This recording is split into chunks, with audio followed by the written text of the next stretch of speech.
Good day guys, so quick tutorial again. So ito naman ay regarding sa ating YPass or ating voucher. So YPass in short for the Wi-Fi password. So let's proceed. So sa mga gustong gumamit ng ating voucher feature, so this is for you guys. So kung ayaw nyo maglagay ng coin slot or kaya naman masyado ng malaki yung amount para i-insert pa nila doon sa ating vending machine. For example, 100 pesos, 200, or kung magkano man, basta masyado ng malaki. So, pwede nyo ito magamit. So, dito guys, sa ating YPass, under YPass, meron tayong Wi-Fi, desktop, and history. So, yung Wi-Fi is for the Wi-Fi users. Ibig sabihin yung normal Wi-Fi users lang, gaya ng mga mobile phones or laptops na nakakonect sa ating Pisofy. Then yung for desktop naman, if gumagamit kayo ng ating PisoNet setup or computer shop setup na mayroong desktop client app. So ito naman yung para doon. So mas marami tayong configuration sa ating Wi-Fi kasi yun yung mas gamit. Sa ating desktop hindi siya ganun kadaming configuration. So yan, focus tayo sa Wi-Fi kasi ito yung medyo gamit talaga and halos same concept lang naman sila ng desktop. Then we have yung history.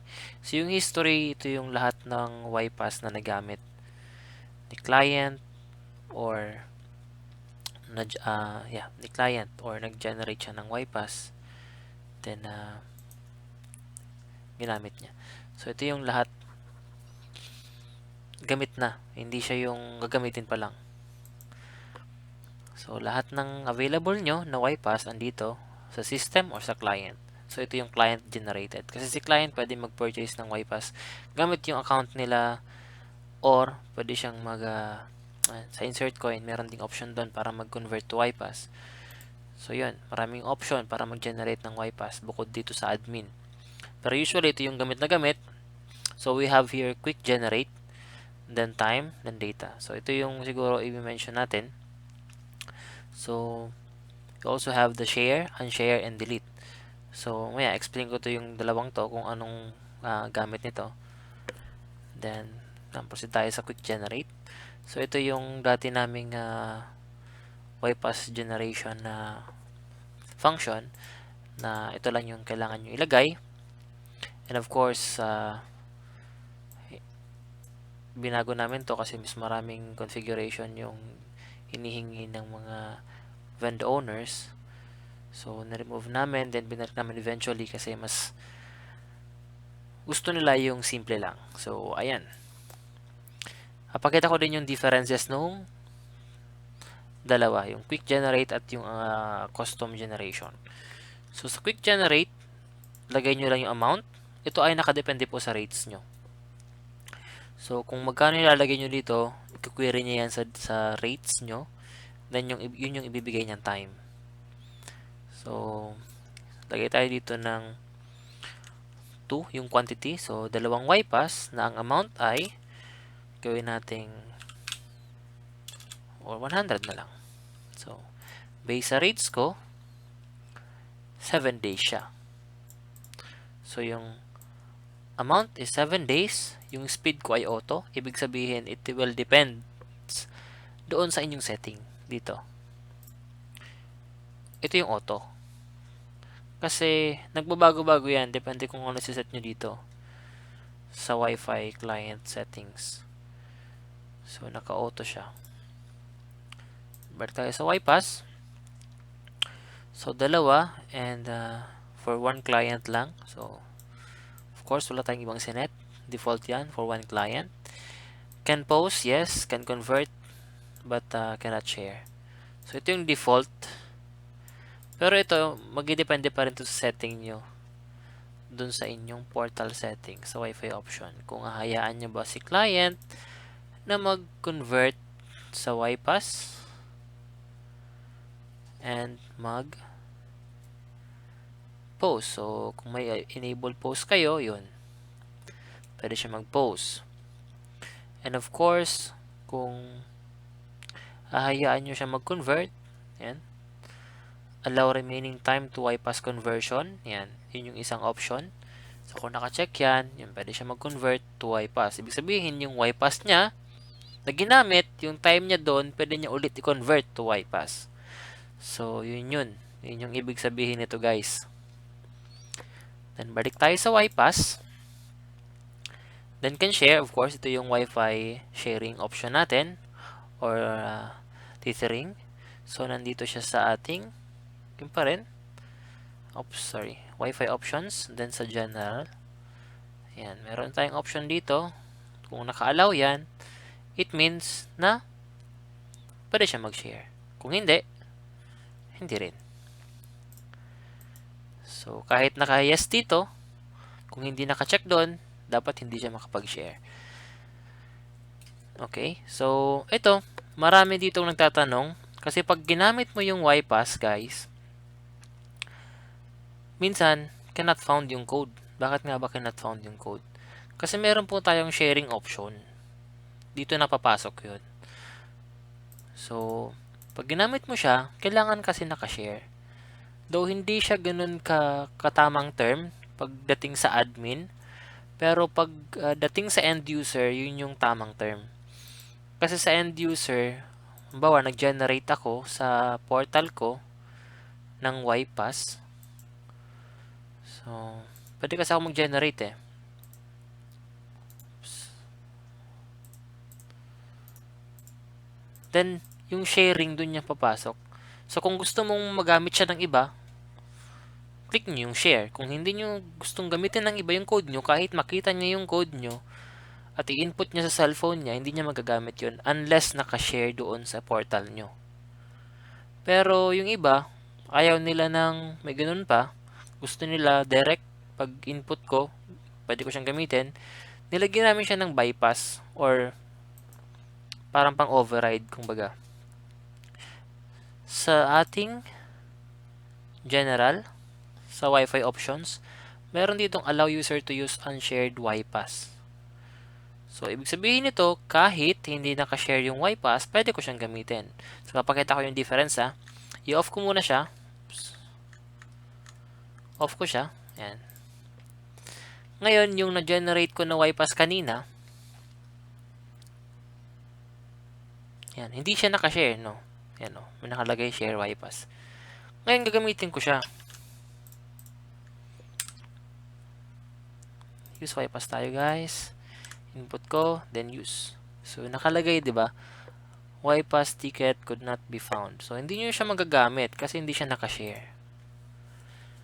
So, kung gusto nyo mag-generate ng maraming YPass at ayaw nyo pang ipagamit sa user, so, ayan.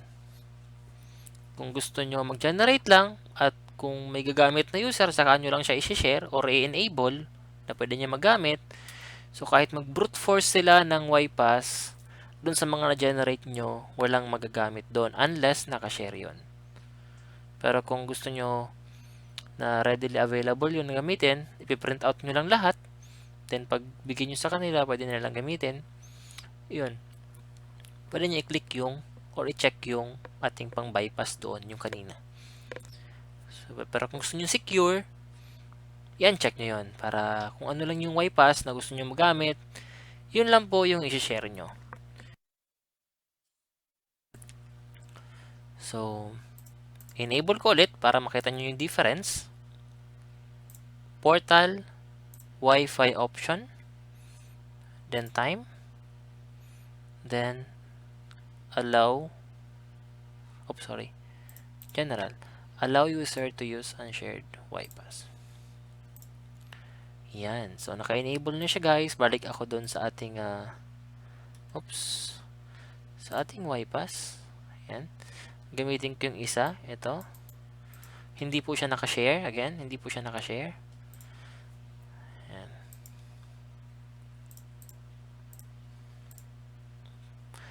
Mali, may napipindot ko. Yan. So, yan. Nagamit ko na, diba?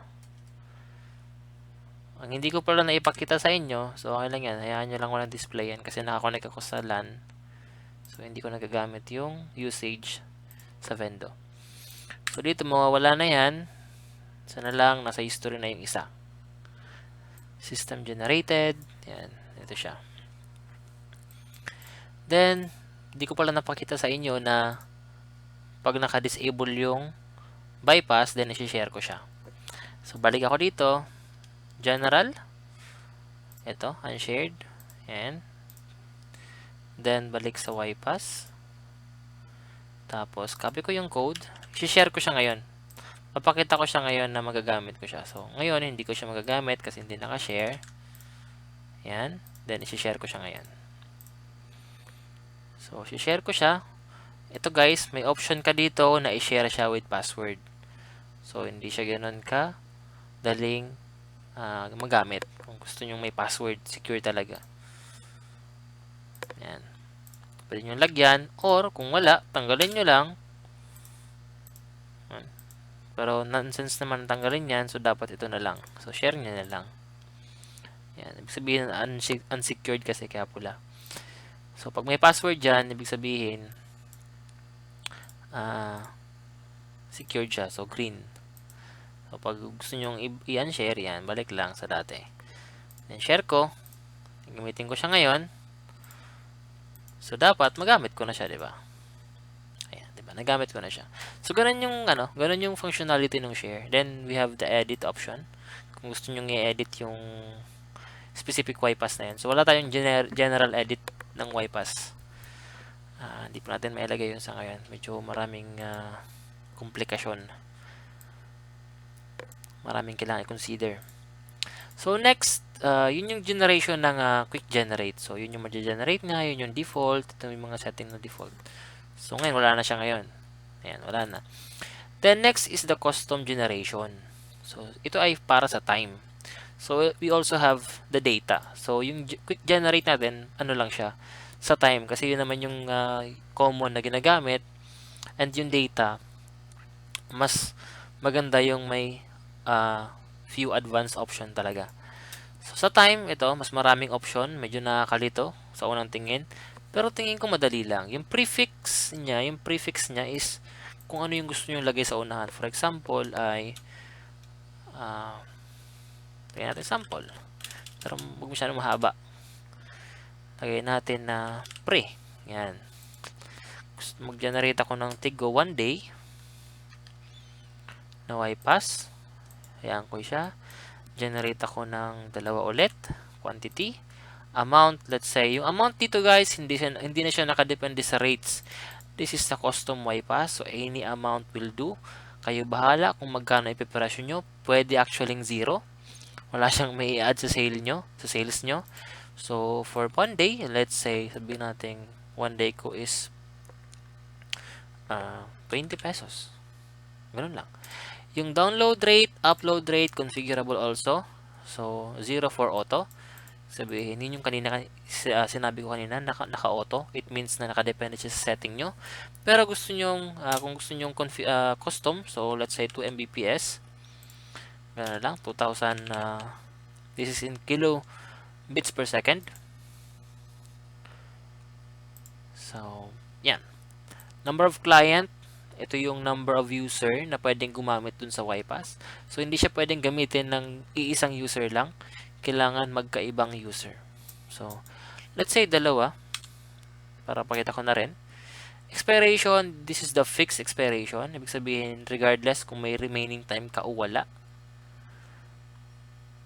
Or kung may remaining time ka, hindi mo na siya magagamit. So, pag naabutan ka ng expiration date or time, wala na, hindi mo na siya magagamit. Ito naman yung relative. Yung kaibahan ng dalawa, guys, yung fixed, kahit unused, tumatakbo na yan. Yung relative, kung papansinin nyo yan dun sa session list, nandun yung YPass nyo na unused, pero yung oras niya nag-a-adjust every time na mag-reload kayo. Nag-a-adjust yun hanggat hindi nyo siya ginagamit. So, yun yung relative. So, until used, di ba? Yan, nakalagay naman. Pag hindi nyo siya ginamit, mag-a-adjust lang yan na mag-a-adjust. So, ito, fix yan. So, nakaspecify yung date, month, year, and time. Yan. So, dito, di ko na lalagyan. Di ko na lang siya lalagyan. Then, ito, masaset nyo rin kung i-allow nyo mag-post. So, ino-no ko lang siya. Allow nyo YPass conversion. No ko rin. Then naka-no din yung Wi-Fi sharing option. So, yan. Mag-generate ng dalawang YPass for 2 clients na tigo 1 day. So, let's see. So, ayan guys. Pansin nyo yung prefix nandito. Naka-add siya dun sa 5-character code. So, 20 pesos. Walang password. Wala akong sinet na password. Then, 1 day yung time. 2 Mbps yung speed. For 2 client, yan, na-generate siya a few seconds ago. Then, no expiration. Cannot post, cannot convert, cannot share. So, yan. Then, mabanggit ko na lang din na wala na yung mga option natin dito, yung mga drop-down, yung mga filters. Kasi binago namin yung process para mas mapabilis. Pero let's see kung magagawa ng paraan para maibalik or may improve yung filtering. Kasi ito parang mapabilis kasi yung iba nag-generate ng 4,000 codes. So napakarami niya. Kung ilo-load mo siya sa page, ang tagal niya mag-load ng one time. So ito kasi by may page siya. So paunti-unti niya lang niload yung by page. So hindi siya ganun kabigat na i-load sa system or sa UI. So yun po, let's continue. Gamitin natin yung code. Yan. Gamitin natin. Oops, sorry. Again. I'm not sure kung na-enable ko yung... Yan, hindi ko siya na-enable. So, share ko na lang. Ito ay 1 day. Then, meron tayong... Yan, naka-auto-merge ako. So, meron tayong 13 days. So, dapat maging 14 days tayo. And 23 hours. Yan. Oops. Okay. So, hindi niya ako pinayagan kasi magkaiba yung speed ko. So, yun guys. At least nakita natin. Hindi niya ako pinayagan na gumamit ng YPass kasi naka-auto-merge ako eh. I-merge niya yung dalawang YPass session. Hindi niya ako pinayagan kasi yung speed ko dito auto. Then yung ilalagay ko naka-custom speed. So hindi niya ako papayagan na gamitin yun. Kasi yung auto ko, yun depende sa setting. Ito naman ay fixed na speed na defined. So unless i-auto ko siya, sa ako lang siya magagamit. So let's see kung papayagan niya ako pag sinet ko siya na auto.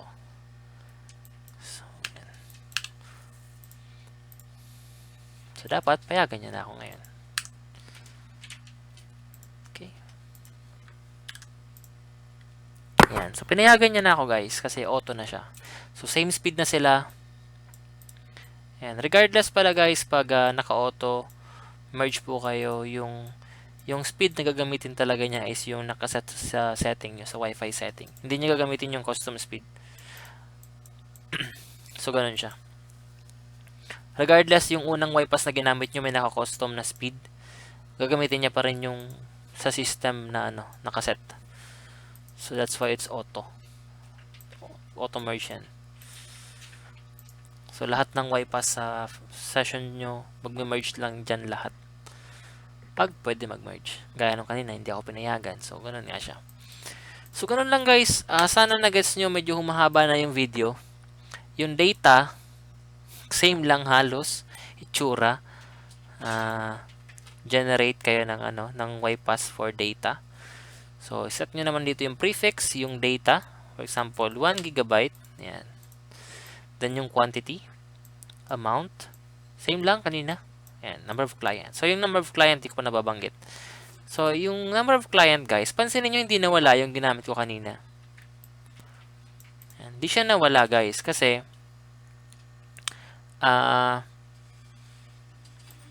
isa pa lang yung ginagamit ko, di ba? For 2 clients siya. So, meron pa siyang remaining client na isa. So, ayan, guys. Kita nyo, yung client nabawasan. Kasi ginamit ko na yung isa eh. Dito na siya. So, pwede pa siyang gamitin ng isa. Pag ginamit ko to, sasabihin niya na hindi ako pwedeng gumamit nito. Kasi nga, ginamit ko na to. So, dapat hindi niya ako payagan. Yan. Sabi niya, already used this YPass. So, that's for 2 different clients. So, ganun lang guys. I hope na cover ko yung dito sa mga option. Then, yung print naman, kung gusto nyo i-print, yan. Simple lang naman to guys. I-print nya. Yan, print kayo ng YPass. Diretso, may format na siya. Simple lang yung format nya. Kung gusto nyo lang i-print. Then, yung download, kung gusto nyo download yung, of course, yung YPass. Download ko siya ng Excel. Select lang ako ng, yan.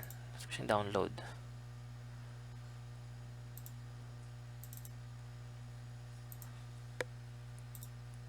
Pwede siyang buksan. So, dapat andun yung YPass na dalawa. So, ayan. Andun siya guys. Then, yung share and share dito, pwede kayo mag-set ng password kung gusto nyo i-share ng one time lahat. Hindi yung pa isa-isa. Ayan. Mag-set kayo ng password. Pag type nyo yung random guys. So, type natin yung random para ayan. Diba, nagkaroon siya ng password. Ito siya. So, random password yan. Kung gusto nyo naman na walang password, share nyo lang ulit ng walang password. So, mawawala yung password nya. So, kahit hindi nyo iyan share, share nyo lang ulit. Yan. Ganun lang siya kasimple. Pag naka-share naman, tapos check nyo unshare. So, dito guys pala, mabanggit ko na lang din, kung napakarami yung generate na YPass, for example, 100. Yan. Unlike before na masiselect nyo lahat, no, in one time. Now, hindi na. Kasi nga, gawa ng pagination, so separate data yung bawat page. So, this is the, yung medyo na-sacrifice talaga. So, gawin nyo guys, kaya namin siya dinagdagan ng viewing number ng entries. Kasi para ma-view nyo lahat. So, ito, pwede kayong mag-search or mag-select ng yan, mga batch. Yan, masiselect nyo yung batch dyan.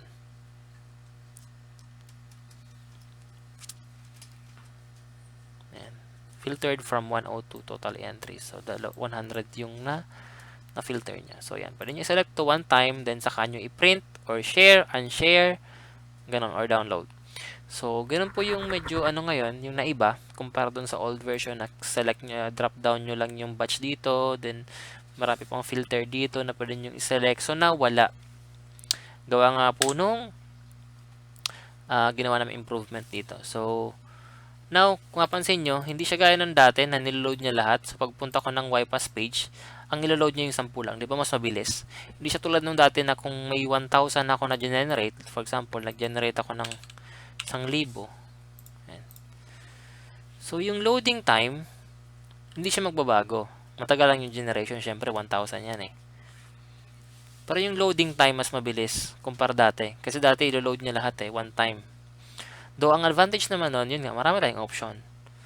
So, ngayon, let's say, andito ako sa ibang page, babalik ako sa YPass. So, same loading time lang siya. Kasi nga, yung 10-10 lang yung niloload niya. So, yun nga, kada click nyo ng page yun, ilo-load niya yan from the database. So, yun po yung naiba ngayon sa 4.8. Baka kasi magtanong kayo kung bakit nawala yung mga nandito. So, but we will try to find a way para ma-improve yung filtering or malagyan ng filtering. Pero kung wala, so yun po yung paraan. Then, same lang yan dito. Same lang din yan sa desktop, yung implementation. And same yan also doon sa ating user activity. So, ganun lang din yung loading time. Same sa Wi-Fi clients. Kaya po medyo nabago na yung loading niya. Then, yung searching, yung medyo na-sacrifice. Pero we will try to improve it, yung sa searching sa Wi-Fi client. But now, yun po, sana po nagets nyo yung dito sa YPass na medyo nahaba na talaga siya. Ang haba na ng video. Pero sana naintindihan nyo kung paano mag-set. Yan. Paano gamitin. Yung expiration, hindi ko na sinet. Pero, tingin ko naman na madali na intindihin. Set kayo ng time. Baka hindi nyo maset yung time, makalimutan nyo. Yan yung days.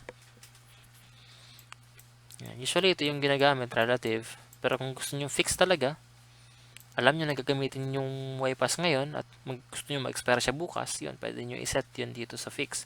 Pero kung hindi nyo alam kung kailan gagamitin yung YPass, I suggest na relative. Kasi yung fix po, regardless, gamitin siya sa hindi. Kahit nandito pa siya sa YPass list nyo, mag-expire pa rin siya. Kasi fix nga eh. Yung relative, kung gusto nyo ng pang matagalang YPass, generate ka ng mga 4,000, ganun.